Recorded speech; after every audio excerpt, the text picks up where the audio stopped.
Bismillahirrahmanirrahim. Assalamualaikum warahmatullahi wabarakatuh. Alhamdulillahi rabbil alamin. Wassalatu wassalamu ala asrafil anbiya wal mursalin nabiyina wa maulana Muhammad sallallahu alaihi wasallam wa ala alihi wa sahbihi ajma'in, amma ba'd. Kaum muslimin muslimat jamaah TV Dakwah Al-Seru yang sama berbahagia, kita kembali bersyukur kepada Allah atas nikmat yang telah Allah anugerahkan kepada kita. Mudah-mudahan nikmat-nikmat tersebut membuat kita semakin dekat dan taat ibadah kepada Allah, dan memberikan kekuatan kepada kita untuk menjauhkan diri kita daripada melakukan kemaksiatan kepada Allah Subhanahu wa taala. Mudah-mudahan taat ibadah yang kita lakukan dan meninggalkan perkara-perkara yang diharamkan oleh Allah membuat kita mendapatkan keberuntungan di sisi Allah Subhanahu wa taala. Dunia kita dapatkan kehidupan yang bahagia, kemudian kembali ke akhirat kita pun masuk surga, mendapatkan kebahagiaan yang sempurna di sisi Allah Subhanahu wa taala. Hadirin yang sama dirahmati dan dimuliakan Allah Subhanahu wa taala, pertemuan kita insyaallah di kesempatan yang sangat berbahagia ini, pada part yang pertama kita akan coba membahas terkait dengan hadis yang berkaitan dalam kitab Arba'in An-Nawawi, yang insyaallah kita akan kupas secara tuntas satu persatu hadis yang terdapat pada kitab Arba'in An-Nawawi ini. Pada hadis yang pertama kita akan membahas terkait dengan amalan itu bergantung pada niat dari setiap kita, hamba Allah Subhanahu wa taala. Kita lihat hadisnya. An Amiril Mu'minin Abi Hafsin Umar ibnul Khattab radhiyallahu anhu qal, dari Amirul Mu'minin Abi Hafsin Umar bin Khattab, semoga Allah meridhoinya, dia berkata, ya, Umar ibnul Khattab adalah sahabat Nabi Shallallahu Alaihi Wasallam yang termasuk salah satu dari 4 khalifah, ya, yang memimpin umat Islam setelah sepeninggalannya Nabi Shallallahu Alaihi Wasallam. Qal, dia berkata, sami'tu Rasulullah Shallallahu Alaihi Wasallam yaqul, aku telah mendengar Nabi Shallallahu Alaihi Wasallam bersabda, innamal a'malu biniyat, bahwa sesungguhnya setiap perbuatan yang dilakukan manusia itu tergantung kepada niatnya. Wa innama likulli imri'in ma nawa, dia akan mendapatkan pahala besar, sedang maupun kecil, itu tergantung kembali kepada niat sang hamba tersebut. Ya, bahkan mungkin sama sekali dia tidak mendapatkan apa yang dia lakukan oleh karena ternilai atas niat yang dia tanamkan dalam jiwa dia. Kemudian jemaah yang sama dirahmati dan dimuliakan Allah, dijelaskan oleh Nabi sallallahu alaihi wasallam, "Faman kanat hijratuhu ila Allah wa rasulih, fa hijratuhu ila Allah wa rasulih." Siapa di antara kita yang dia melakukan amal kemudian bersandarkan kepada baginda Rasul Muhammad sallallahu alaihi wasallam, ya, artinya ittiba kepada Nabi sallallahu alaihi wasallam, mengikuti apa yang diperintahkan Allah Subhanahu wa taala, maka kondisi demikian ini akan membuat dia menjadi bahagia. Kenapa dia menjadi bahagia? Karena dia mendapatkan ganjaran pahala dari apa yang dia lakukan.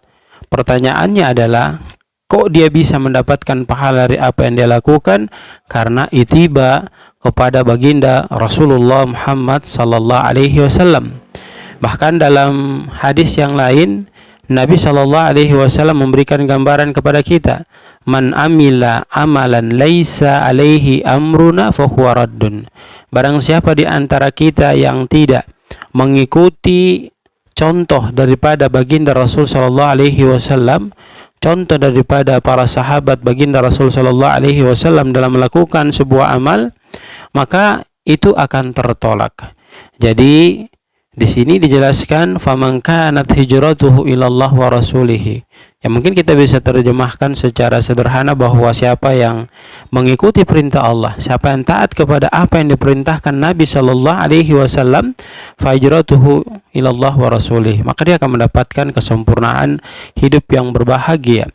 Oleh karena dia melakukan hal tersebut berdasarkan ikhlas mengharap ridha Allah dan ittiba kepada baginda Rasul Muhammad Shallallahu Alaihi Wasallam. Sekali lagi, Nabi tegaskan, man amila amalan laisa alaihi amruna fahuwa rad. Kalau kita melakukan amalan tidak dicontohkan oleh baginda Rasul sallallahu alaihi wasallam, maka akan tertolak. Bahkan dalam hadis lain Nabi sallallahu alaihi wasallam menjelaskan kepada kita, kullu ummati yadkhuluna ilal jannah. Setiap umatku itu, kata Rasul sallallahu alaihi wasallam, pasti akan masuk ke dalam surganya Allah Subhanahu wa taala. Ila man aba, kecuali mereka yang tidak mau mau masuk ke dalam surganya Allah Subhanahu wa taala. Qila ya Rasulullah man ya'ba. Kemudian para sahabat bertanya kepada Rasul sallallahu alaihi wasallam, siapa itu ya Rasul yang engkau tawarkan surga lalu dia tidak mau masuk ke dalam surga? Celaka orang-orang seperti yang demikian. Maka Nabi sallallahu alaihi wasallam menjelaskan, man ata'ani dakhalal jannah wa man asani faqad aba. Siapa taat kepadaku maka dia akan masuk surga, siapa tidak taat kepadaku tempatnya adalah nerakanya Allah Subhanahu wa taala. Sehingga hadis selanjutnya ini memberikan gambaran kepada kita, faman kanat hijratuhu lidunya yusibuha. Siapa yang dia melakukan amalan, melakukan aktivitas ya semata-mata hanya untuk mendapatkan dunia, Allah berikan dia dunia itu. Au imra'atin yankihuha, atau seorang wanita yang hendak dia nikahi, fahijratuhu ila ma hajara ilaihi, maka dia akan mendapatkan apa yang dia niatkan untuk mendapatkan sesuatu yang dia inginkan, tapi hanya sebatas dunia dia mendapatkan hal tersebut. Sehingga kita dapat belajar dari hadis yang kita dengarkan. Ya, catatan penting yang harus kita pahami. Yang pertama, hadis ini merupakan salah satu dari hadis-hadis yang menjadi inti ajaran Islam ya. Imam Ahmad dan Imam Syafi'i berkata, dalam hadis tentang niat ini mencakup sepertiga ilmu. Sebabnya adalah bahwa perbuatan hamba yang kita lakukan sebagai hamba Allah terdiri dari perbuatan hati, lisan, dan anggota badan. Sedangkan niat merupakan salah satu bagian dari ketiga unsur tersebut. Yang diriwayatkan dari Imam Syafi'i bahwa dia berkata, hadis ini mencakup 70 bab ya, 70 bab dalam fikih. Sejumlah ulama bahkan ada yang berkata hadis ini merupakan sepertiga Islam. Lalu yang kedua, catatan yang kedua yang bisa kita ambil pelajaran ya, sebab dituturkannya hadis ini, yaitu ada seorang yang hijrah dari Mekah ke Madinah dengan tujuan untuk dapat menikahi seorang wanita yang konon bernama Ummu Qais ya, bukan untuk meraih pahala hijrah. Maka orang itu kemudian dikenal dengan sebutan muhajir Ummu Qais, orang yang hijrah karena Ummu Qais. Kandungan hadis ini dapat kita pahami dan kita ambil ibrah pelajaran. Yang pertama, niat merupakan syarat atau sebuah ketentuan layak atau tidak layak diterimanya amal perbuatan, dan amal ibadah tidak akan menghasilkan pahala kecuali berdasarkan niat karena Allah Subhanahu wa taala. Lalu yang kedua, pelajaran yang dapat kita ambil yaitu waktu pelaksanaan niat dilakukan pada awal ibadah dan tempatnya di hati. Kemudian yang ketiga, ikhlas dan membebaskan niat semata-mata karena Allah Ta'ala dituntut pada semua amal soleh dan ibadah. Lalu yang keempat, seorang mukmin akan diberi ganjaran pahala berdasarkan kadar niatnya. Kemudian yang kelima, semua perbuatan yang bermanfaat dan mubah atau boleh jika diiringi dengan niat karena mencapai ridha Allah, maka dia akan bernilai ibadah di sisi Allah Subhanahu wa taala. Lalu yang keenam, yang membedakan antara ibadah dan adat, kebiasaan atau rutinitas dalam kehidupan kita sehari-hari itu terletak pada niat kita.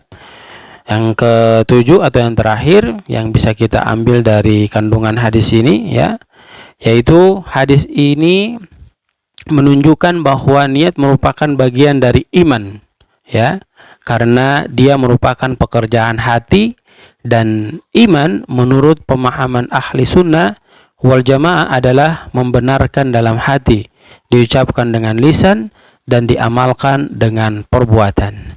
Inilah materi yang dapat kita bahas pada kesempatan kita di waktu yang mulia ini, terkait dengan pembahasan hadis-hadis yang termaktub dalam hadis Arba'in An-Nawawi.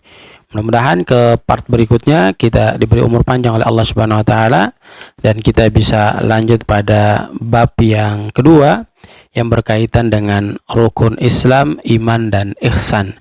Mudah-mudahan Allah Subhanahu wa taala memberikan kita umur yang panjang, kesempatan untuk bisa mempelajari ya bab yang kedua atau hadis yang kedua dari hadis-hadis Arba'in An-Nawawi yang baru saja kita dengarkan.